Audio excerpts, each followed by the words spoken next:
Welcome to royal studies for competitive exam. আমরা vision এডুকেশনের কিন্তু জিকে সিরিজগুলো করছি। তো আমি ভিশন এডুকেশনের যে অন্য অন্য যে সাবজেক্টগুলো আছে, যেমন হচ্ছে ম্যাথ, তারপরে হচ্ছে জিআই আর ইংলিশ, সেগুলো আমি আস্তে আস্তে কমপ্লিট করে দেবো। তো আজকে আমি এখানে স্পিড টেস্ট 1 and 2 করাবো। ঠিক আছে, তো শুরু করার আগে বলি, আমার দুটো টেলিগ্রাম চ্যানেল আছে আর একটা হোয়াটসঅ্যাপ চ্যানেল নিচে ডেসক্রিপশন এবং কমেন্ট সেকশনে থাকবে, লিঙ্ক, আপনারা জয়েন হয়ে যাবেন। শুরু করা যাক। ফার্স্ট কোশ্চেন, একের দাগে কোশ্চেনে বলছে 3 অঙ্কের কোন বৃহত্তম সংখ্যাকে 6, 9, 12 দিয়ে ভাগ করলে প্রতি ক্ষেত্রে 3 অবশিষ্ট, মানে 3 ভাগশেষ থাকবে। তো ফার্স্ট আমরা আগে লসাগু বের করে নেবো। 6, 9, 12, এখান থেকে 3 দিয়ে করলাম 2, 3 আসলো, এটা 4, আবার 2 দিয়ে করলাম 1, 3, 2। তাহলে দেখো এখানে লসাগু কত আসছে, লসাগু আসছে এখানে 36। আচ্ছা, এবার এবার কী হবে, এই জায়গাটায় আমরা বৃহত্তম সংখ্যা কী জানি 3 অঙ্কের, সেটা হচ্ছে 999। তাকে 36 দিয়ে আমি যদি ভাগ করি, ফার্স্ট 2 দিয়ে করলাম 72 আসলো, এখানে 7, এটা হলো 2, এখানে 9 বসে গেল। এবার দেখো 7 দিয়ে করে দেখো যায় কি না, 3 7 21, 6 7 42, হ্যাঁ হয়ে যাচ্ছে। তাহলে এখানে 7 বসবে, 2 5 2, তাহলে এখানে আসছে 7, এটা 2। তাহলে দেখো 9 9 9, একে 27 আমি বিয়োগ করে দিলাম, এখানে আসছে হচ্ছে 2, এটা 7, এটা 9। আচ্ছা, এইটা হচ্ছে তো 36 দ্বারা বিভাজ্য হবে। এখানে বলেছে 3 ভাগশেষ থাকবে প্রতিটা ক্ষেত্রে। তাহলে কি হবে, এখানে যদি আমি 3 যোগ করে দিই, তাহলে আমাদের যে সংখ্যাটা চেয়েছে সেই সংখ্যাটা আমরা পেয়ে যাব, 9 7 5। তাহলে এখানে অ্যান্সারটা হবে সি এর দাগের অ্যান্সার সঠিক। নেক্সট, 2-এর দাগের কোশ্চেনে কী বলছে, 3/7, 2/9, 4/13, 6/11 আর 7/9, 9, এর মধ্যে বৃহত্তম ভগ্নাংশ কোনটি সেটা বলেছে। তাহলে আমরা এক এক করে কম্প্যারিজন করব, কীভাবে ক্রস গুণ করব এইটার সঙ্গে এইটা। ফার্স্ট এই দুটোর মধ্যে কম্প্যারিজন করব। তাহলে এখানে 3 নং 27 এটা আসলো, আর 7 দুগুণ 14। তাহলে বড় কোনটা হলো, 3/7 হলো। এবার 3/7 সঙ্গে 4/13 আমি কম্প্যারিজন করব।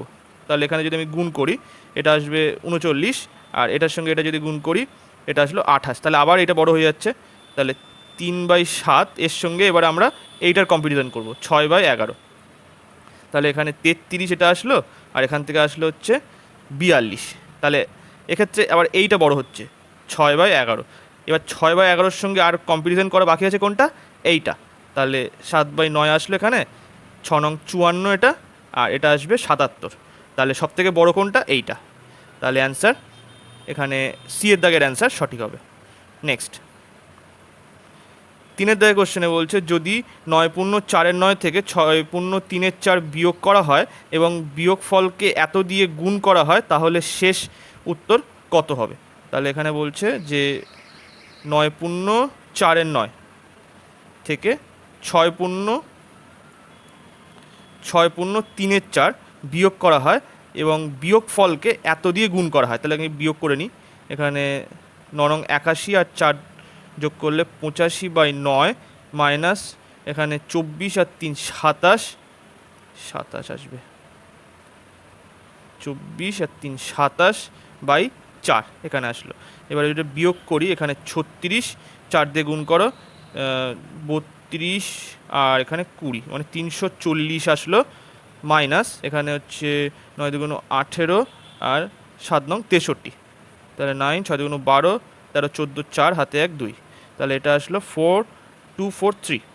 তাহলে এখান থেকে বিয়োগ করো, 7, হাতে 1 আসলো, তার মানে 9 আসবে, হ্যাঁ এইটা, 36। এটার সঙ্গে বলছে যে এই যে মানটা আসলো 97/36, এটার সঙ্গে 220 যদি আমি গুণ করি, তাহলে শেষ উত্তর কত হবে।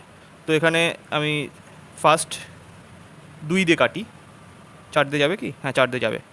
তাহলে 4 দিয়ে কেটে দিলাম, 4×5 20, আবার 4×5 20। তাহলে এইটা আসলো। এবার এটার সঙ্গে আমি 97-এর সঙ্গে 55 গুণ করে তারপর যদি 9 দিয়ে ভাগ করি, সেক্ষেত্রে কিন্তু এর মধ্যে কোনো অ্যান্সারই হবে না। তাহলে অ্যান্সার কোনটা হবে? ডি এর দাগের অ্যান্সার সঠিক হবে। ঠিক আছে, কেননা এখানে ভগ্নাংশ চলে আসবে, এখানে কিন্তু একটাও ভগ্নাংশ নেই, তাহলে এখানে ডি এর দাগের অ্যান্সারটা সঠিক হবে। 4 দাগের কোশ্চেনটা বলছে যে এই একটা মান দেওয়া আছে 78, মানে এর রুট হচ্ছে 78, তাহলে এই যে এর মানটা আমাদের বের করতে হবে। তাহলে এখানে আমি পুরোটা লিখছি, √6084 প্লাস √60.84 প্লাস √0.6084 প্লাস √0.006084। তাহলে এখান থেকে আমি লিখতে পারবো হচ্ছে 6, আচ্ছা এটা আমি একবার এটা লিখছি, এটা আসলো এখান থেকে, এখানে যেহেতু পয়েন্ট আছে তাহলে আমি এটা লিখছি এরকমভাবে, প্লাস 6084, 4টের আগে পয়েন্ট আছে তাই জন্য এখানে 4টে শূন্য বসবে একের পরে, প্লাস এখানে আসলো 6084, এখানে আসবে একের পরে 6টা শূন্য, কারণ 6টার আগে পয়েন্ট আছে। তাহলে এটা আসলো, তাহলে এখান থেকে আমি ডাইরেক্টলি মানটা বসিয়ে দিই, 78 প্লাস উপরে 78 নিচে 10 আসলো, প্লাস উপরে 78 নিচে 100 আসলো, আর উপরে 78 নিচে 1000 আসলো। এবারে লসাগু তাহলে নিশ্চয়ই 1000ই হবে, তাহলে 1000 নিয়ে নিলাম। 78, এখানে 3টে শূন্য, প্লাস 78 2টো শূন্য, প্লাস 78 একটা শূন্য, প্লাস 78। তাহলে এবারে যদি যোগ করো, এখানে 8 বসে গেল, তারপরে 7 দুগুণ 14, 15, 5 হাতে 1 আসলো, এবারে এখানে 8 আর 8 হলে 16, 6 হাতে 1 আসলো, হাতে 1। এবারে এখান থেকে এইটা জাস্ট, হ্যাঁ 8 আর 8 16, 6 হাতে 1, এখানে 8 নিচে 1000, তাহলে বসলো কি, মানে তাহলে আসলো হচ্ছে 86.658। অ্যান্সার হবে এখানে, অ্যান্সার ধরো, আচ্ছা এই যে সি এর দাগের অ্যান্সারটা সঠিক হবে। 5 দাগের কোশ্চেনে কি বলছে, একজন ব্যাটসম্যান 12তম ইনিংসে 63 রান করায় তার রানের গড় 2 বৃদ্ধি পায়, 12তম ইনিংসের পরে তার রানের গড় কত হবে? তাহলে ধরি 12তম ইনিংসে অ্যাভারেজ এক্স ধরে নিলাম, তাহলে 11তম ইনিংসে অ্যাভারেজ কত? এখানে বলেছে 12তম ইনিংসে 63 রান করার পরে 2 বৃদ্ধি পেয়েছে প্রত্যেকের, মানে গড় রান 2 করে বৃদ্ধি পেয়েছে। তাহলে 11তম ইনিংসে যখন অ্যাভারেজ ছিল সে সময় হচ্ছে x-2 ছিল, তাহলে আমরা এইভাবে লিখতে পারি 12 ইন্টু এক্স, মানে 12টা ইনিংসের টোটাল রান মাইনাস 11টা ইনিংসের টোটাল রান ইকুয়ালস টু 63 লিখতে পারি। তাহলে এখান থেকে আসছে 12x minus 11x plus 22 equals to 63। তাহলে এখান থেকে আসলো কি x ইকুয়ালস টু 41। তাহলে 12তম ইনিংসের অ্যাভারেজ কত? এখানে এ দাগের অ্যান্সার সঠিক হবে 41। নেক্সট 6 দাগের কোশ্চেনে বলছে, যদি একটি ভগ্নাংশ লবকে এত% বৃদ্ধি করা হয় এবং হরকে এত% বৃদ্ধি করা হয়, তাহলে পরিণামী ভগ্নাংশ এত প্রাপ্ত হয়, মূল ভগ্নাংশটি কত? তাহলে এক্স আর ওয়াই আমি ধরে নিলাম মূল ভগ্নাংশ। ঠিক আছে, এবার এখানে বলেছে লবকে 150% বৃদ্ধি করতে হবে, তাহলে এখানে 100, এটা হচ্ছে 250 আসবে, বৃদ্ধি বলেছে বলে ওই জন্য 100-র সঙ্গে 150 যোগ করে দিলাম। এখানে আসলো, এখানে নিচে 100 আর 350% বৃদ্ধি পাবে, তার মানে কি 100 প্লাস 350%, তাহলে এখানে 450 এখানে। তাহলে এই 100 কেটে গেল, এই শূন্য কেটে গেল, তাহলে এখান থেকে আসছে এক্স ইন্টু 25/y ইন্টু 45। এখানে কাটলাম না, কারণ কি এর সঙ্গে আমি সমান করতে পারবো 25/51, তাহলে এইটা, আর এখানে এইটার সঙ্গে লিখতে পারবো, এই সমান দিয়ে লিখতে পারবো 25/51, তাহলে এই 25 কেটে গেল। আচ্ছা, এখান থেকে যদি আমি 3 দিয়ে কাটি, 3 17 51, হ্যাঁ, তাহলে এখানে 17 আসলো, আর এখানে 3 দিয়ে কাটলে এটা 15 আসলো, তাহলে x/y এর মান কত আসবে? 15/17। তো সি এর দাগের অ্যান্সার এখানে সঠিক হবে। নেক্সট 7 দাগের কোশ্চেনে বলছে অরুণ এবং দীপকের বর্তমান বয়সের পার্থক্য 14। অরুণ আর দীপক এর বর্তমান বয়সের পার্থক্য কত? 14 বলে দিয়েছে। 7 বছর আগে তাদের বয়সের অনুপাত যথাক্রমে 5:7 ছিল। 7 বছর পূর্বে, ঠিক আছে, অনুপাত এইটা ছিল। এটা অরুণ, এটা দীপক। আর তাহলে বলছে কি দীপকের বর্তমান বয়স কত হবে। আচ্ছা, এখানে দেখো ডিফারেন্স কিন্তু বলে দেওয়া আছে। তাহলে এখানে দেখো অনুপাত হিসাবে ডিফারেন্স কত? 2। এখানে 7 বছর পূর্বে যেহেতু 2 ডিফারেন্স ছিল, ডিফারেন্স কখনো চেঞ্জ হয় না, ঠিক আছে। বয়স চেঞ্জ হবে কিন্তু ডিফারেন্স, এই দুজনের মধ্যে ডিফারেন্স কখনো চেঞ্জ হবে না। তাহলে এই 2 সমতুল্য আমি লিখতে পারি 14। তাহলে এটা কেটে দিলাম, 1 সমতুল্য 7। তাহলে এখানে 7 দিয়ে গুণ করলাম, এটা আসলো 35। আর এখান থেকে আমি 7 দিয়ে গুণ করলাম, 7 7 49। তাহলে 7 বছর আগে এদের বয়স 35, মানে অরুণের বয়স ছিল 35, এটা হচ্ছে অরুণের বয়স। আর এটা হচ্ছে দীপকের বয়স, দীপক, ঠিক আছে।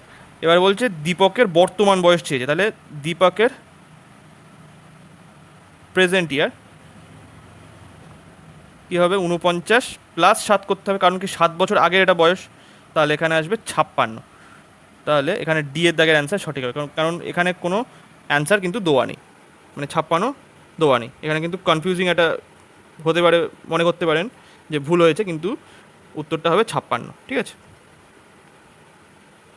নেক্সট এবারে 8 দাগের কোশ্চেনে বলছে 40% অ্যালকোহলের 5 লিটার মিশ্রণে 1 লিটার জল মেশালে নতুন মিশ্রণে অ্যালকোহলের পরিমাণ কত হবে।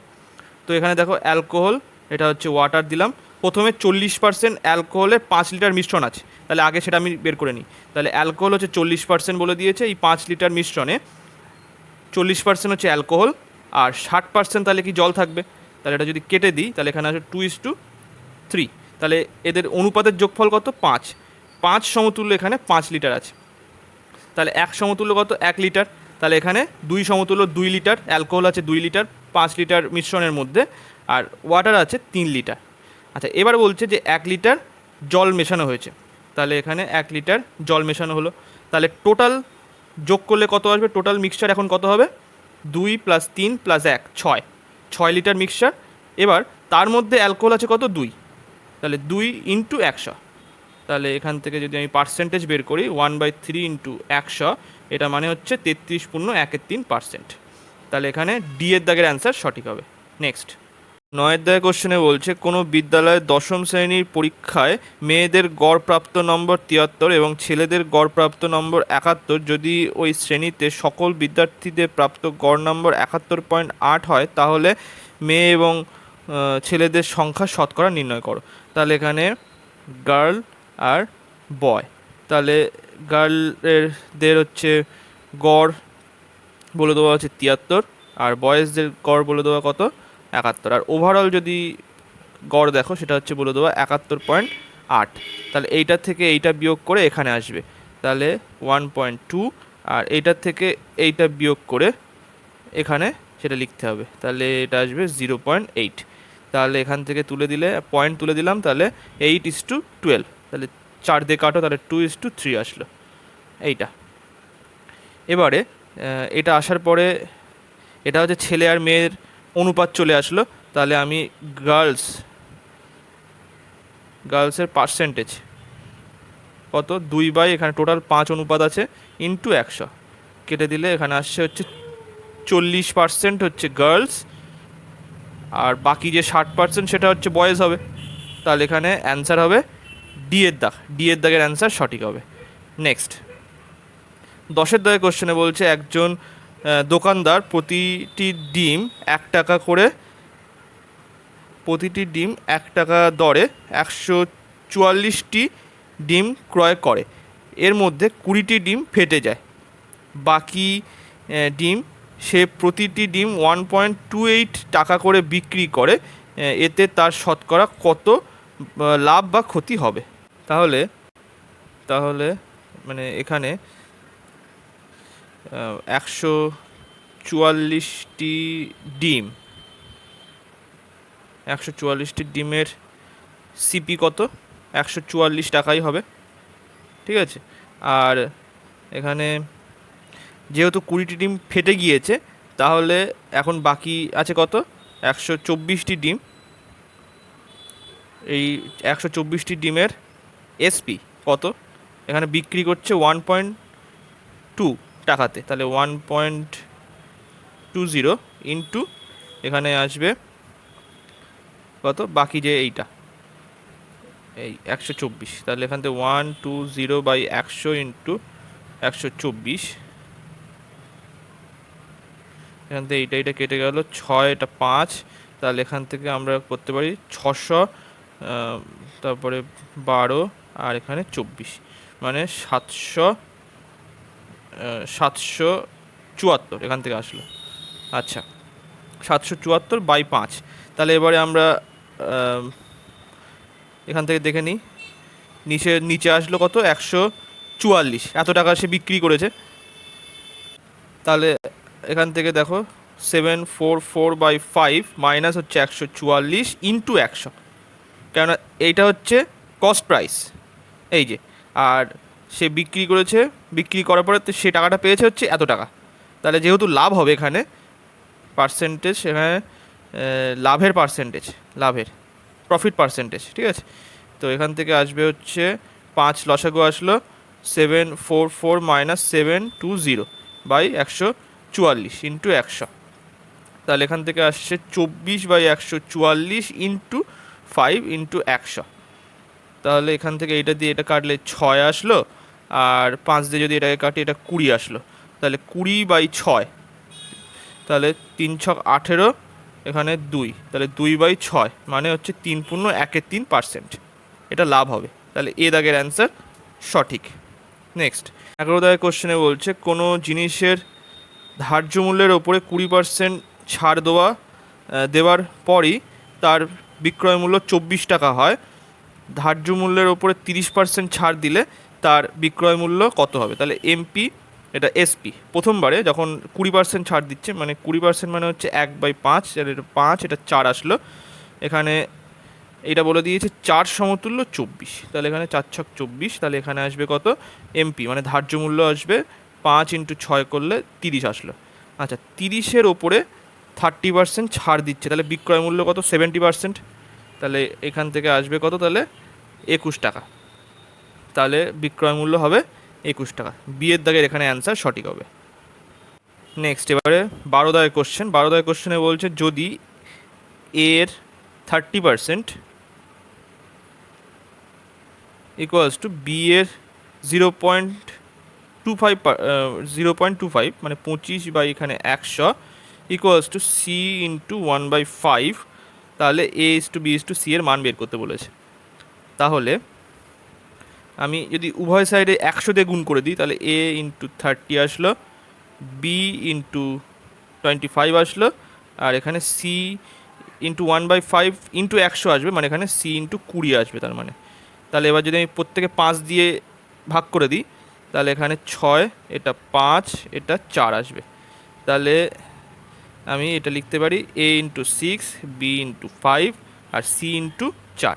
তাহলে এইটাকে আমি আবার এইভাবে লেখা যাবে 1/6 equals to B, 1/5 equals to C, 1/4, আর এইটা সমান আমি লিখতে পারি 1 ধরে নিলাম।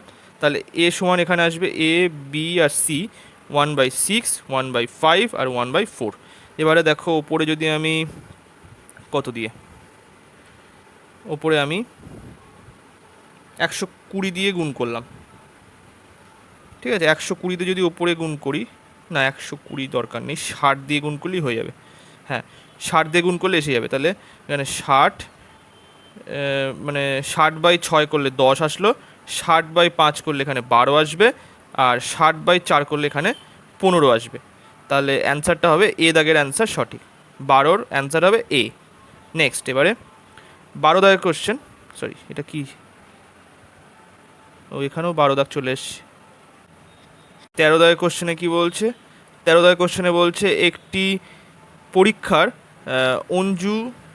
পরীক্ষায় অঞ্জু ইংরেজিতে বিজ্ঞান থেকে দ্বিগুণ নাম্বার পেয়েছে।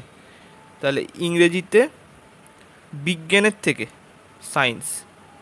সায়েন্সের থেকে দ্বিগুণ নাম্বার পেয়েছে, ঠিক আছে, আমি এইভাবে লিখে দিলাম। আর ইংরেজি, বিজ্ঞান এবং অঙ্কের মোট প্রাপ্ত নম্বর হলো 180। তাহলে মানে ইংলিশ, সায়েন্স আর ম্যাথ মিলে হচ্ছে টোটাল 180 বলে দেওয়া, যদি ইংরেজি এবং অঙ্কের প্রাপ্ত নাম্বারের অনুপাত। আর এখানে বলে দিয়েছে ম্যাথ না ইংলিশ ইজ টু ইংলিশ এবং ম্যাথ, তাহলে এইটা বলে দেওয়া। ও তাহলে তো খুব ভালোই হলো। এখান থেকে আমরা এইভাবে লিখছি এটা, ই বাই এম বলে দেওয়া আছে 2/3। তাহলে দেখো এখানে আর এখানেও সেম আছে, তাহলে আমি এইভাবে লিখতে পারি EMS। তাহলে এখানে 2M3 আর এস কত, এস এখানে 1, এই যে। তাহলে অনুপাতটা কিন্তু এইটা আসবে, এই হচ্ছে অনুপাত 2:3:1। তাহলে এখান থেকে যদি আমি এক্স ধরে নিই, এটা 2x 3x এখানে এক্স, তাহলে এখানে 2x + 3x প্লাস এখানে এক্স, তাহলে 180। তাহলে এখান থেকে আসে 6x = 180। তাহলে এক্সের মান আসলো কত, 30। তাহলে এক্সের মান 30 হলো। তবে বিজ্ঞানে সে কত নম্বর পেয়েছিল, বিজ্ঞানে সে কত নম্বর পেয়েছিল, এখানে বিয়ের দাগের অ্যান্সার সঠিক হবে। বিজ্ঞানে, যেহেতু বিজ্ঞানের এখানে অনুপাত কত, 1, তাহলে এই জন্য এক্স সমান 30। নেক্সট, এবারে 14 দাগের কোশ্চেনে বলছে এ 45,000 টাকা নিয়ে একটি ব্যবসা শুরু করলো, কিন্তু মানে কিছু সময় পর বি এত টাকা দিয়ে ওই ব্যবসা অংশীদার হিসাবে যুক্ত হলো। যদি বছরের শেষে লভ্যাংশ 2:1 অনুপাতে ভাগ করা হয়, এখানে ব্যবসা শুরু হওয়ার কত সময় পরে বি যোগদান করেছিল। আচ্ছা, তাহলে এখানে 4500, এটা এর ক্ষেত্রে বলছি, 000টা। আর এটা ধরো আমি লিখলাম 12 মাস, কারণ সে প্রথম থেকেই ছিল। আর বি পরে যুক্ত হয়েছে 54,000 টাকা নিয়ে, আমি ধরে নিলাম এক্স সময় ধরে তার টাকাটা আছে। ঠিক আছে, তাহলে এইটা আসলো কত সময় পরে বলেছে, তাহলে আমি এভাবে থাক, পরে আমি বিয়োগ করে দেবো। আর এখান থেকে লভ্যাংশের অনুপাতটা বলে দিয়েছে 2/1।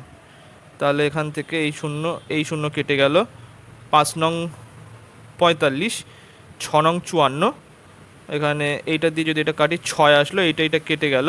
তাহলে এক্সের মান কত, 5। তাহলে এক্স মানে বি কত মাস টাকা খাটিয়েছে, 5 মাস টাকা খাটিয়েছে। তার মানে কত মাস পরে সে এসছে, 12 - 5 করলে এখানে আসবে 7 মাস। 7 মাস পরে সে ব্যবসায় যোগদান করেছে, তাহলে ডি এর দাগের অ্যান্সারটা সঠিক হবে। নেক্সট, 15 দাগের কোশ্চেনে বলছে যদি দৈনিক 8 ঘন্টা কাজ করে 25 জন ব্যক্তি কোনো কাজ 15 দিনে শেষ করতে পারে, তাহলে 20 জন ব্যক্তি দৈনিক 10 ঘন্টা করে দ্বিগুণ পরিমাণ কাজ কত দিনে শেষ করতে পারবে। এখানে দ্বিগুণ পরিমাণ কাজ, তাহলে আমাদের সূত্রটা হচ্ছে M1 × H1 × D1 / W1 = M2 × D2 × H2 / W2। তাহলে এখানে W1 হচ্ছে 1 আর W2 হচ্ছে 2, কারণ কি W2 বলেছে দ্বিগুণ পরিমাণ কাজ করতে হবে, দ্বিগুণ পরিমাণ। তাহলে এখানে 25 জন শ্রমিক 8 ঘন্টা করে ডেলি কাজ করছে 15 দিন ধরে, এখানে 1 অংশ কাজ আছে। এখানে 20 জন ব্যক্তি 10 ঘন্টা করে কাজ করছে, ডে আমাদের বের করতে হবে, আর W2 এখানে 2 আসবে। তাহলে এখান থেকে 5 দিয়ে কাটলাম, এটা 4 আসলো, 5 দিয়ে কাটলে এটা 3 আসলো। তাহলে এখান থেকে 4 দিয়ে কাটলে এটা 2, এই 2 দিয়ে এই 10কে কাটলে 5 আসলো, এই 5 দিয়ে আবার 25কে কাটলে এখানে 5 আসলো। তাহলে কি আসছে, D2 = 5 × 3 × 2, তাহলে 30 দিন সময় লাগবে। তাহলে সি এর দাগের অ্যান্সার সঠিক হবে। নেক্সট, 16 দাগের কোশ্চেনে কী বলছে, 16 দাগের কোশ্চেনে বলছে এ কোনো কাজ 18 দিনে, বি 20 দিনে এবং সি 30 দিনে শেষ করতে পারে। বি এবং সি একসাথে কাজটি শুরু করে, কিন্তু 2 দিন পর তারা কাজ ছেড়ে চলে যায়।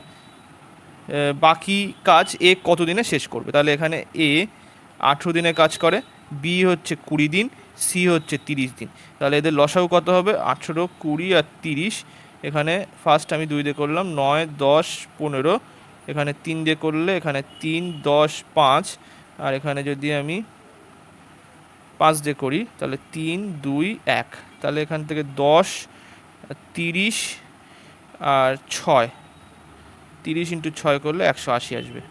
তাহলে এখান থেকে এদের দক্ষতা কি আসবে, এখানে 18কে যদি ভাগ করো এখানে 10 আসলো, 20তে যদি ভাগ করো এখানে তাহলে এটা 9 আসলো এফিসিয়েন্সি, এটাকে ভাগ করলে 6 আসলো। তাহলে এটা মুছে দিলাম। এবারে এখান থেকে দেখো বলেছে যে বি এবং সি একসাথে কাজটি শুরু করে, বি এবং সি একসাথে কাজটি শুরু করে কিন্তু 2 দিন পর তারা কাজ ছেড়ে চলে যায়। তাহলে 2 দিনে তারা কত কাজ করেছে সেটা দেখে নাও। বি আর সি এখানে এফিসিয়েন্সি কত, 9 + 6 মানে 15, 15 ইন্টু 2 যদি করি এখানে আসলো 30, তাহলে 30 অংশ কাজ অলরেডি হয়ে গিয়েছে।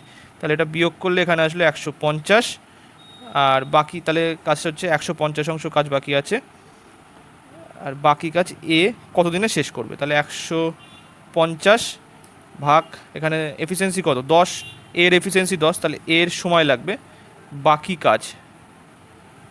কাজ এর সময় লাগবে 15 দিন। তাহলে এখানে সি এর দাগের অ্যান্সার সঠিক হবে। নেক্সট,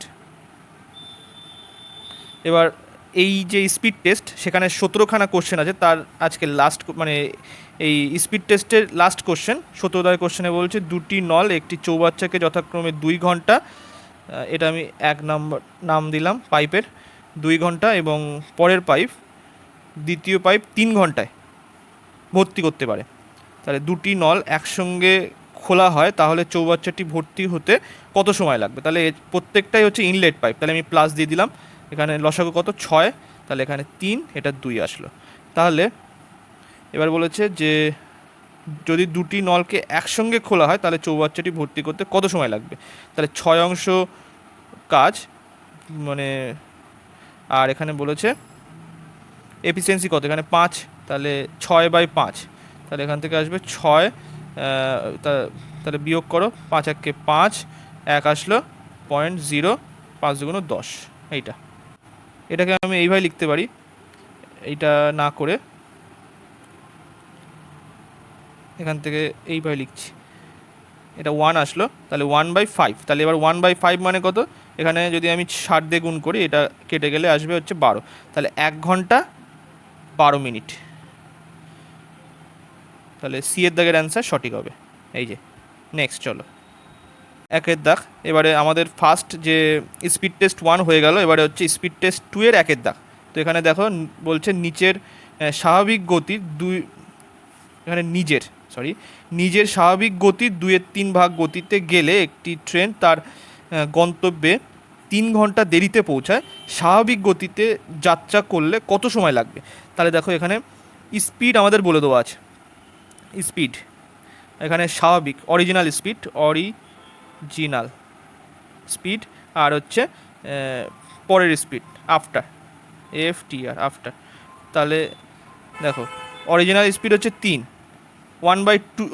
2/3 মানে এখানে 3টা যেটু নিচে আছে 3টা হচ্ছে অরিজিনাল স্পিড, আর সে এখন যাচ্ছে 2 স্পিডে যাচ্ছে। 3 ইউনিট যদি অরিজিনাল স্পিড হয়, 2 ইউনিট হচ্ছে মানে সে বর্তমানে যাচ্ছে। তাহলে এখানে যেহেতু সেম ডিস্ট্যান্স, তাহলে আমাদের স্পিড আর টাইমের মধ্যে ব্যস্তানুপাতিক সম্পর্ক হবে, তাহলে এখানে 2:3 হবে। এবার এখানে দেখো গ্যাপ কত, এখানে 1 অনুপাতের গ্যাপ আছে, এই 1 অনুপাত সমতুল্য আমরা এখানে বলে দেবো আছে 3 ঘন্টা, 3 আওয়ার। তাহলে স্বাভাবিক গতিতে যাত্রা করলে কত সময় লাগবে, তাহলে এখানে 2 এর সঙ্গে যদি আমি 3 গুণ করে দিই তাহলে এখানে 6 ঘন্টা সময় লাগবে। তাহলে এ দাগের অ্যান্সার সঠিক হবে। নেক্সট 2 এর দাগের কোশ্চেনে বলছে একটি নৌকা স্রোতের দিকে 8 কিমি দূরত্ব 1 ঘন্টায় যায় এবং স্রোতের বিপরীতে 2 কিমি দূরত্ব 1 ঘন্টায় যায়, তাহলে স্রোতের বেগ কত। তাহলে এখানে একটি নৌকা স্রোতের দিকে 8 কিমি দূরত্ব 1 ঘন্টায় যায়, তাই তো। আচ্ছা 8 কিমি দূরত্ব 1 ঘন্টায় যায় মানে এখানে 8 কিমি পার আওয়ার হচ্ছে এটা অনুকূল স্রোতের দিকে যেহেতু বলেছে অনুকূল বেগ, তাহলে হচ্ছে 8 কিমি পার আওয়ার, 1 ঘন্টায় 8 কিমি যাচ্ছে। তাহলে এখানে বোটের স্পিড যদি আমি ভি ধরি আর স্রোতের স্পিড ইউ ধরলাম, তাহলে এইটা সমান 8 কিমি পার আওয়ার। এটা অনুকূল বেগ, অনুকূল বেগ, ঠিক আছে। এবার স্রোতের বিপরীতে 2 কিমি দূরত্ব 1 ঘন্টায় যায়, তার মানে প্রতিকূল বেগ। প্রতিকূল বেগ, এখানে প্রতিকূল বেগ কত, ভি মাইনাস ইউ, বোটের স্পিড মাইনাস স্রোতের স্পিড ইকুয়ালস টু 2 কিমি পার আবার বলে দেওয়া আছে। তাহলে এখান থেকে সরাসরি যদি আমি এইভাবে লিখি এইটা, তাহলে এখান থেকে কেটে দিলাম 2v ইকুয়ালস টু 10, তাহলে ভি ইকুয়ালস টু 5 কিমি পার আওয়ার। বোটের স্পিড পেয়ে গেলাম স্থির জলে। এখানে কী চেয়েছে, স্রোতের স্পিড চেয়েছে। তাহলে এই জায়গাটা যদি আমি মানটা বসিয়ে দিই, তাহলে ইউ ইকুয়ালস টু আসবে হচ্ছে 3 কিমি পার আওয়ার স্রোতের স্পিড। বি এর দাগের অ্যান্সার সঠিক হবে। 3 দাগের কোশ্চেনে বলছে 30% অ্যালকোহলযুক্ত দ্রবণের সাথে 50% অ্যালকোহলযুক্ত দ্রবণ কী অনুপাতে মেশালে 35% অ্যালকোহলযুক্ত দ্রবণ পাওয়া যাবে। তাহলে দেখো এখানে ফার্স্ট যে অ্যালকোহলের মিশ্রণটা বলে দেওয়া, সেখানে হচ্ছে 30% হচ্ছে অ্যালকোহল আছে। আর দ্বিতীয়টাতে অ্যালকোহলের পরিমাণ কত, 50%। আচ্ছা, এবার ওভারঅল যদি সে মানে মেশানো হয়, এখানে ফার্স্ট পাত্র থেকে মিক্সচার নেওয়া হলো কিছুটা, আর দ্বিতীয় পাত্র থেকে কিছুটা মিক্সচার নেওয়া হলো, নিয়ে যে মিক্সচার তৈরি হলো নতুন মিক্সচার, সেখানে অ্যালকোহলের পরিমাণ কত, 35%। তাহলে এইখানে যে আমাদের মানটা আসবে সেটা হচ্ছে এই পাত্র থেকে যে পরিমাণ মিশ্রণ তোলা হয়েছে তার অনুপাত আসবে, আর এখানেও তাই আসবে। তাহলে এটার থেকে এইটা বিয়োগ করলে এখানে আমরা লিখছি 15%, পার্সেন্ট দেওয়া দরকার নেই, 15। আর এইটা থেকে এইটা বিয়োগ করলে এটা আসছে 5। তাহলে এইটা যদি কেটে দিই, এখানে আছে 3:1। তাহলে এই অনুপাতে মেশানো হয়েছে। তাহলে বি এর দাগের অ্যান্সার এখানে সঠিক হবে। নেক্সট 4 দাগের কোশ্চেনে বলছে কোনো মূলধনের 8% বার্ষিক সুদের হারে 6 বছরে সুদ এত টাকা, ওই মূলধনের 3 গুণ অর্থের 10% বার্ষিক সুদের হারে 2 বছরের শেষে সরল সুদ কত হবে। তাহলে এখান থেকে আমরা দেখো, এখান থেকে ফার্স্ট আমরা পি এর মানটা বের করে নেবো। তাহলে 1200 ইন্টারেস্ট বলে দেবো, পি ইন্টু 8% এখানে সুদের হার ইন্টু 6 বছর। তাহলে 6 দিয়ে আমি এটা কেটে দিলাম, তাহলে 200 আসলো। এবার 4 দিয়ে ফার্স্ট কাটলে 2 এখানে, এটা 25 আসলো। আর এটা দিয়ে যদি এটা কাটি, এখানে আসলো 100। তাহলে পি এর মান আসছে এখানে 2500। তাহলে এখানে বলছে যে ওই মূলধনের 3 গুণ অর্থের 10%, তাহলে এই যে মূলধন বেরোলো এর 3 গুণ, তার মানে 2500 ইন্টু 3 ইন্টু এখানে 10%, আর ইন্টু এখানে আসবে হচ্ছে 2 বছরের জন্য। তাহলে ইন্টারেস্ট কত হবে, তাহলে এইটা কেটে গেল, এখান থেকে আসছে 75, আর 75 ইন্টু 2 মানে 150, আর এখানে 10। তাহলে ইন্টারেস্ট আসবে কত, এখানে 1500 আসবে। তাহলে বি এর দাগের অ্যান্সার এখানে সঠিক হবে। তাই একবার দেখে নিই, বি এর দাগের অ্যান্সার সঠিক হবে, এটা হচ্ছে 4 বি। ঠিক আছে, নেক্সট এবারে 5 দাগ কোশ্চেনে বলছে একটি আয়তকার প্লেটের দৈর্ঘ্য এবং প্রস্থের অনুপাত হচ্ছে L:B, 8:5। যদি প্রস্থ দৈর্ঘ্য থেকে 60 মিটার কম হয়, তাহলে প্লেটের পরিসীমা কত হবে। আচ্ছা, এখান থেকে আমরা অনুপাত হিসেবে কত কম পাচ্ছি, 3 কম পাচ্ছি। দৈর্ঘ্য থেকে প্রস্থ কত কম, 3 অনুপাত কম। তাহলে এইটা সমান বলে দিয়েছে 60 মিটার। তাহলে এখান থেকে আমরা বের করে নিলাম এটা 1 সমতুল্য 20 মিটার। তাহলে এখান থেকে দৈর্ঘ্য হচ্ছে কত, 160 মিটার, আর এটা আসলো প্রস্থ আসলো 100 মিটার। তাহলে পরিসীমা কত হবে, দৈর্ঘ্য মানে 2 ইন্টু দৈর্ঘ্য প্লাস প্রস্থ হচ্ছে পরিসীমা। তাহলে এখান থেকে আসছে 2 ইন্টু 160 প্লাস 100, তাহলে এখান থেকে আসছে 2 ইন্টু 260, তাহলে 400 প্লাস 6 2 12, তাহলে 520 মিটার হবে। তাহলে যেহেতু এখানে নেই, সুতরাং এখানে অ্যান্সারটা হবে ডি এর দাগের অ্যান্সারটাই কারেক্ট হবে, কোনোটিই নয়, এইটা হবে। নেক্সট, এবারে নেক্সট আমরা করব 6 দাগের কোশ্চেনটা। 6 দাগের কোশ্চেনে বলছে একটি বৃত্তাকার ব্যাসার্ধ 3 গুণ করলে তার পরিসীমা পূর্বের তুলনায় কত গুণ হবে। একটি বৃত্তাকার ব্যাসার্ধ 3 গুণ করলে তার পরিসীমা পূর্বের তুলনায় কত গুণ হবে। তাহলে এখানে দেখো ব্যাপারটা হচ্ছে আমাদের বৃত্তের যে ক্ষেত্রফল, না পরিসীমা, পরিসীমা কি, বৃত্তের পরিসীমা, নিশ্চয় দিকে কি ময়াকার পরিসীমা এখানে হচ্ছে জানি আমরা কি 2πr। তাহলে এখানে 1 এবং 2, বিফোর আর আফটার। প্রথমে এখানে 2πr, আর মানে এখানে ধরে নিলাম আমি এখানে আরই লিখলাম, আর পরবর্তীকালে ব্যাসার্ধ 3 গুণ হয়েছে, ঠিক আছে। তাহলে এখানে 2π × 3r করে দিলাম। এটা ব্যাসার্ধ যেহেতু 3 গুণ হয়েছে, তাহলে আমি এখানে 3 গুণ করে দিলাম। এইটা তো কনস্ট্যান্ট বলে কেটে যাবে, আর কেটে যাবে। তাহলে এখান থেকে আসবে 1:3। তাহলে পরিসীমা তখন কত আসবে, 1:3। তাহলে এখানে 3 গুণ হবে, পরিসীমাও তাহলে 3 গুণ হবে। এটা না করেও করা যায়, একদম ডাইরেক্টলি বলে দেওয়া যায় এটা 3 গুণ হবে। তো এখানে এ দাগের অ্যান্সার সঠিক, 6-এর এ দাগ।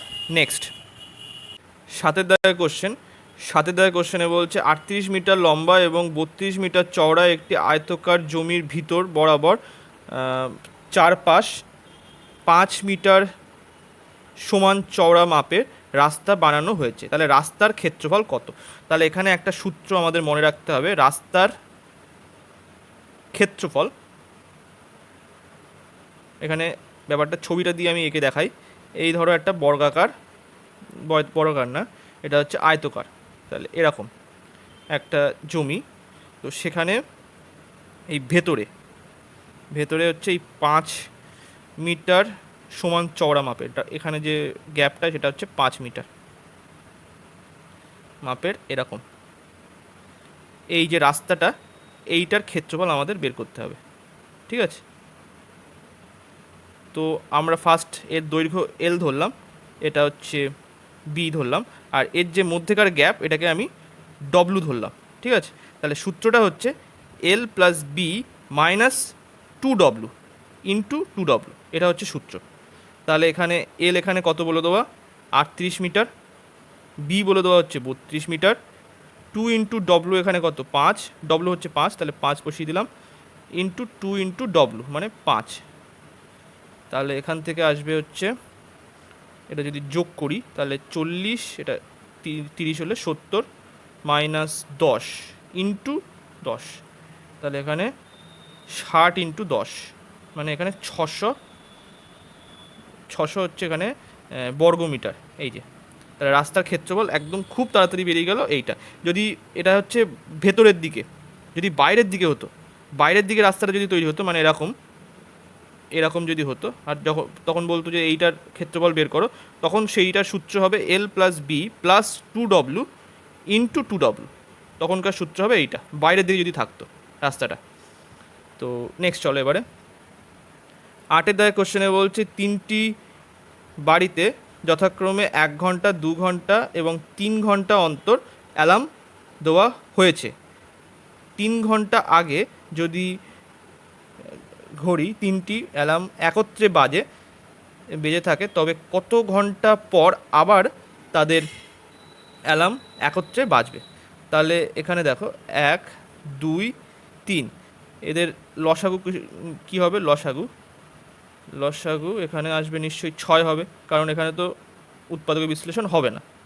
তাই এখানে পরস্পরের যেহেতু মৌলিক, তাহলে এটা 6 ঘন্টা আসলো 6। তাহলে যেহেতু 6 ঘন্টা আগে বেজেছে, তাহলে আর 6 ঘন্টা পরে, আর 3 ঘন্টা পরে 6 ঘন্টা অন্তর অন্তর তারা একসাথে বাজবে। তো যেহেতু 3 ঘন্টা আগে বেজেছিল, তাহলে আর 3 ঘন্টা পরে বাজবে। তাহলে এখানে এ দাগের অ্যান্সার সঠিক হবে। নেক্সট, নয়ের দাগের কোশ্চেনে বলছে যদি P is to Q equals to 1:2, Q is to R equals to 2:3, R is to S equals to 3:4, তবে কিউ ইস টু এস সমান কত? তাহলে পি কিউ আর এস, তাহলে অনুপাত যেরকমভাবে বলে দেবো সেইভাবে লিখে দেবো। 1:2, কিউ ইস টু আর বলেছে কত 2:3, আর এখানে আর ইস টু এস বলেছে কত 3:4 বলে দেওয়া। তাহলে দেখো এখান থেকে, আচ্ছা ডাইরেক্টলি আমরা লিখে দিতে পারি, কারণ দেখো এখানে কিন্তু সেম আছে, এই যে এখানে সেম আছে, এই আর এর ক্ষেত্রে এখানেও সেম, তাহলে আমি ডাইরেক্টলি লিখে দিতে পারি 1:2:3:4 এইটা। তাহলে এখান থেকে কিউ ইস টু এস এর অনুপাত হবে এখানে 2:4, মানে 2 দিয়ে কাটলে 1:2, তাহলে এখানে ডি এর দাগের অ্যান্সার সঠিক হবে। তাহলে 9-এর ডি এর দাগ ঠিক আছে। নেক্সট 10-এর দাগের কোশ্চেনে বলছি একটি ফল বিক্রেতা ছোট, মাঝারি এবং বড় মাপের প্রতিটি আপেল যথাক্রমে 5 টাকা, 10 টাকা এবং 15 টাকা মূল্যে বিক্রি করেন। যদি ছোট, মাঝারি এবং বড় মাপের আপেলের বিক্রয়ের সংখ্যার অনুপাত 5:2:3 হয়, তাহলে প্রতিটি আপেলের গড় মূল্য কত? তাহলে খুবই সহজ এটা। এবার কীভাবে করবে, এখানে সংখ্যা এখানে কিন্তু বলে দেওয়া আছে, তাহলে আমরা অনুপাত হিসাবেই যদি করি তাহলে গড় আসবে, গড় 5, এই যে অনুপাত এখানে 5 ইন্টু এখানে 5 টাকায় বিক্রি করেছে, 5 প্লাস 2 ইন্টু 10 প্লাস 3 ইন্টু 15, আর এখানে এটা যোগ করলে কত আসে 8 প্লাস 2 করলে 10, তাহলে এখান থেকে আসছে উপরে 25 প্লাস 20 প্লাস এটা 45/10, তাহলে এটা যদি যোগ করো এখানে 60, এই 50, 70 আর 20 করলে হচ্ছে 90, তাহলে এটা 10 কেটে গেলে এখানে আসলো 9, তাহলে গড় মূল্য কত 9 টাকা। এ দাগের অ্যান্সার সঠিক। নেক্সট 11 দাগের কোশ্চেনে বলছে এ, বি ও সি এর কর্মদক্ষতার অনুপাত, এ, বি আর সি এর কর্মদক্ষতার অনুপাত কত 4:5:3। তিনজন একসঙ্গে একটি কাজ 35 দিনে সম্পন্ন করতে পারে, তাহলে এ ও সি এর একত্রে কাজটি 25% করতে পারবে। তাহলে এ ও সি একত্রে কাজটির 25% করতে পারবে কত দিনে, সেটা বের করতে বলেছে। তাহলে এরা একসঙ্গে কাজ 35 দিনে করে, তাহলে টোটাল কাজ আমরা কীভাবে বের করব, টোটাল কাজ মানে টোটাল ওয়ার্ক, এখানে হচ্ছে এ প্লাস বি প্লাস সি এদের এফিসিয়েন্সি ইন্টু 35 করলে টোটাল কাজ পেয়ে যাব। এফিসিয়েন্সির অনুপাত কিন্তু বলে দেওয়া আছে, তাহলে 4 + 5 + 3 ইন্টু 35, তাহলে যদি যোগ করো এখানে 8 আর 4 যোগ করলে 12 ইন্টু 35, তাহলে এখান থেকে 2 বের করে এখানে গুণ করে দাও, তাহলে 70 ইন্টু 6, তাহলে এখানে আসছে 420 টোটাল ওয়ার্ক। এখানে কত 420 আসলো, 420-র 25% মানে কত 1/4, আর এ আর সি এর হচ্ছে এফিসিয়েন্সি কত, এখানে 4 আর 3 এখানে 12 আসলো, সরি 7, 4 আর 3 যোগ করলে 7, তাহলে এখানে 7 আসলো, তাহলে 7 দিয়ে আমি কেটে দিলাম, এখানে এ ও সি এর সময় লাগবে সেটা বের করছি, তাহলে 6×7=42, এখানে 60, তাহলে 60কে যদি 4 দিয়ে ভাগ করি এটা 15, তাহলে 15 দিনে এ আর সি 25% কাজ কমপ্লিট করে দিতে পারবে। তো এখানে ডি এর দাগের অ্যান্সার সঠিক হবে। নেক্সট 12 দাগের কোশ্চেনে বলছে পরপর 9টি বিজোড় সংখ্যার গড় হচ্ছে 41 হলে ওই সংখ্যার সরণির সবচেয়ে ছোট ও বড় সংখ্যা দুটি পার্থক্য হবে কত? তাহলে 9টি বিজোড় সংখ্যার গড় এখানে কিন্তু বলে দেওয়া 41, বিজোড় সংখ্যা বলেছে, তাহলে 41-এর আগে কত আছে, 41-এর আগে 4টে সংখ্যা আছে আর 41-এর পরে 4টে সংখ্যা থাকবে, কারণ মাঝখানে তাহলে 41 থাকলে টোটাল 9টা সংখ্যা হবে, তাহলে এখান থেকে যদি 2 বিয়োগ করে দিই তাহলে 39 আসলো, তারপরে 37, তারপরে আসবে হচ্ছে এখানে কত বিয়োগ করলে 35 আসলো, আবার এইটার থেকে যদি আমি 2 বিয়োগ করে দিই এখানে 33 আসলো, এখান থেকে আমি যদি 2 যোগ করি এখানে আসলো 43, 45, তারপরে এখান থেকে আবার যদি 2 বিয়োগ করি তাহলে 2 যোগ করি তাহলে এখানে আসছে 47, আর এখানে যদি আবার 2 যোগ করি তাহলে এখানে আসছে হচ্ছে 49, তাহলে দেখো এই হচ্ছে সবথেকে ছোট সংখ্যা আর এটা হচ্ছে সবথেকে বড় সংখ্যা, এখানে বলেছে এই দুটোর পার্থক্য, তাহলে 49 মাইনাস 33, এখানে করলে আসছে 16। তাহলে বিয়ের দাগের অ্যান্সারটা সঠিক হবে, বিয়ের দাগের অ্যান্সার সঠিক। নেক্সট চলো, 13 দাগের কোশ্চেনে কী বলছে, 5 বছর আগে যতীন ও শ্যামের বয়সের গড় ছিল 25 বছর। এখানে বর্তমানে যতীন, শ্যাম ও লক্ষণের বয়সের গড় 25 বছর, তাহলে 8 বছর পর লক্ষণের বয়স হবে কত? তো এখানে দেখো, ফার্স্ট আমি J1 প্লাস শ্যাম হচ্ছে S1, কেননা 5 বছর আগের এটা বলেছে, 5 বছর আগের গড়, তো ওই কারণে J1 প্লাস S1 এখানে বাই 2 ইকুয়ালস টু 25 লিখলাম। তাহলে J1 plus S1 equals to 50। এবার বর্তমানে যতীন যদি আমি ধরি, এখানে বর্তমানে যতীনের বয়স, Jatin J equals to J1 plus 5 হবে, তাহলে এইটা আসলো। আর বর্তমানে শ্যামের বয়স, শ্যামের এস সমান হচ্ছে S1 প্লাস এখানেও 5 আসবে, তাহলে এই জায়গাটায় এটা আসলো, ঠিক আছে। এইবারে এখানে আরেকটা বলে দেবো, বর্তমানে যতীন, শ্যাম ও লক্ষণের বয়সের গড় 25 বলে দেবো। এটা কিন্তু বর্তমানে, প্রেজেন্ট, PRESENT, প্রেজেন্ট। তাহলে এখানে Jatin, present average, Jatin plus Shyam plus Lakshman by 3 equals to 25। তাহলে এখান থেকে J plus S plus L equals to এখানে 75 আসলো। আচ্ছা, জের জায়গায় আমি এই মানটা বসিয়ে দিলাম আর এসের জায়গায় এই মানটা বসিয়ে দিলাম। তাহলে একেবারে আমি লিখছি এখান থেকে J1 প্লাস S1 প্লাস 10 লিখে দিলাম, কেন 5 plus 5 10 plus L equals to এখানে 75। এবার J1 আর S1 এর মান কি পেয়েছি আমরা, এখানে 50 পেয়েছি, তাহলে এখানে আসলো হচ্ছে 60। 50 plus 10 60 plus L equals two 75। তাহলে এল এর মান আসলো এখানে 15 আসলো। তাহলে 8 বছর পরে লক্ষণ, 15 প্লাস 8 এখানে আসবে 23 বছর। তাহলে বিয়ের দাগের অ্যান্সারটা সঠিক হবে। নেক্সট 14 দাগের কোশ্চেনে বলছে, স্বপনের বেতন শীতলের বেতনের চেয়ে 20% কম। স্বপন আর শীতল, SWA, এটা শীতল, TAL। আচ্ছা, এটা আমি এইভাবে দিয়ে দিলাম, এটা স্বপন। তাহলে এখানে স্বপনের বেতন শীতলের বেতনের থেকে কম বলেছে, তাহলে এখানে 100, আর এটা তাহলে হবে 100 মাইনাস 20, 80 হবে। এটা কেটে গেলে এখানে আসবে 4/5। তাহলে বলছে শীতলের বেতন স্বপনের চেয়ে কত শতাংশ বেশি। তাহলে স্বপনের চেয়ে বলেছে, মানে এখান থেকে আমাদের এই 4-এর থেকে বিচার করতে হবে, +1, তাহলে 1/4 ইন্টু 100, তাহলে কেটে দিলে এখানে হচ্ছে 25%। বিয়ের দাগের অ্যান্সারটা সঠিক হবে। একবার চেক করে নিই, 14 অ্যান্সার কী দেওয়া আছে, বি, ঠিক আছে। নেক্সট এবারে 15 দাগের কোশ্চেনে বলছে, একটি গ্রামের বর্তমান লোকসংখ্যা এত টাকা,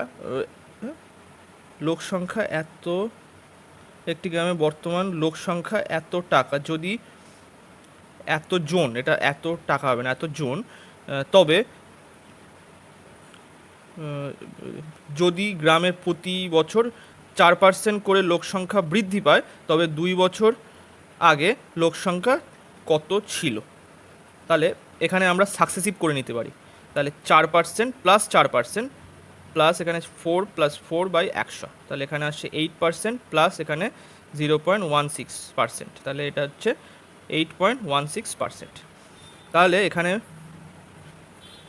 এটা হচ্ছে, আচ্ছা এইভাবে না করে আমি এইভাবে করতে পারি, 4/100, এটা যদি আমি কেটে দিই এখানে 25, এটা 26 আসবে। আচ্ছা, ফার্স্ট ইয়ারে এটা আসলো, সেকেন্ড ইয়ারে এইটা, হ্যাঁ এইভাবে ভালো হবে, সব থেকে সুবিধা হবে, ঠিক আছে, এইভাবেই সুবিধা হবে, এই সাকসেসিভ করে করতে হবে না। এটা হচ্ছে জোন, এটা 25, এটা 26, এটা হচ্ছে প্রেজেন্ট, এটা বিফোর, এটা প্রেজেন্ট, PRESENT, প্রেজেন্ট। এখানে বর্তমানে এইটা বলে দেওয়া, এটা বিফোর। তার এইটা আমাদের জানা আছে, এর যদি স্কোয়ার করতে হয় 26-এর স্কোয়ার তাহলে হচ্ছে 676 আসে। তাহলে এখান থেকে এইটা আসলো। এবারে এই 25-এর স্কোয়ার মানে আমরা কি জানি 625, তাহলে 676 সমতুল্য এখানে বলে দেওয়া আছে কত, 600, মানে 676 আর তার সঙ্গে দুটো শূন্য আছে, এটা কেটে দিলে এখানে 100 আসলো। তাহলে 625 সমতুল্য কত, এখানে 62,500 আসবে। তাহলে 2 বছর আগে লোক সংখ্যা কত ছিল, 62,500 জন। তাহলে সি এর দাগের অ্যান্সার সঠিক। নেক্সট, আজকের যে এখানে কিন্তু 16খানা কোশ্চেন দেওয়া আছে স্পিড টেস্ট 2তে, তো সেইটার আজকে মানে এইটার লাস্ট কোশ্চেন আর এই ভিডিওরও লাস্ট কোশ্চেন। বলছে দুটি ঘড়ির একটিকে 12% লাভে এবং অপরটিকে 16% ক্ষতিতে বিক্রি হলে মোটের ওপর শতকরা কত লাভ বা ক্ষতি হবে। তাহলে দেখো এখানে 12%-এ সে 12%, এখানে তাহলে সাকসেসিভ হবে, এটা লাভ হয়েছে, আর এখানে ক্ষতি -16%। এখানে হচ্ছে প্লাস ইন্টু মাইনাস, এখানে মাইনাস আসবে 12 × 16/100। যদি 4 দিয়ে কেটে দিই এখানে আসবে 3, এটা এটা আসলো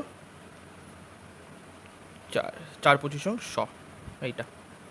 তাহলে এখান থেকে এটা বিয়োগ করে দাও, -4%, আর মাইনাস এখান থেকে আসবে হচ্ছে, আচ্ছা এটা না কাটলেই সব থেকে মনে হয় ভালো হবে, ঠিক আছে, এইটা এইভাবে থাক। এখান থেকে আসবে 12 × 16/100, তাহলে এখানে গুণ করলে আসবে হচ্ছে 6 × 12 2, হাতে 1, 7 আর 2 এখানে 9, আর এখানে 1 আসলো। 6 × 12 2, হাতে 1, 6 আর 1 7 আর 2 9, আর এখানে 1, তাহলে 192 বাই এখানে আসলো হচ্ছে 100। তাহলে এখান থেকে আসছে -4% আর -1.92%। তাহলে এটা যোগ করলে -5.92%। তাহলে এখানে ক্ষতি হচ্ছে, মাইনাস মানে ক্ষতি বোঝাচ্ছে, তাহলে সি এর দাগের অ্যান্সারটা সঠিক হবে। নেক্সট, আচ্ছা তো এটা হয়ে গেল এই সেট মানে স্পিড টেস্ট। এখানে স্পিড টেস্ট 1 আর 2 করিয়ে দিলাম। এইভাবে আমি স্পিড টেস্টগুলো শেষ করে নেবো, তারপরে আমি প্র্যাকটিস সেটে যাব এবং এইভাবে খুব তাড়াতাড়ি আমি শেষ করে দেবো, ঠিক আছে। আপনারা যদি একটু সাপোর্ট করেন আমি খুব তাড়াতাড়ি শেষ করে দেবো এই বইটা। তো একটু শেয়ার করবেন আর লাইক, কমেন্ট এবং সাবস্ক্রাইব করবেন। Thank you.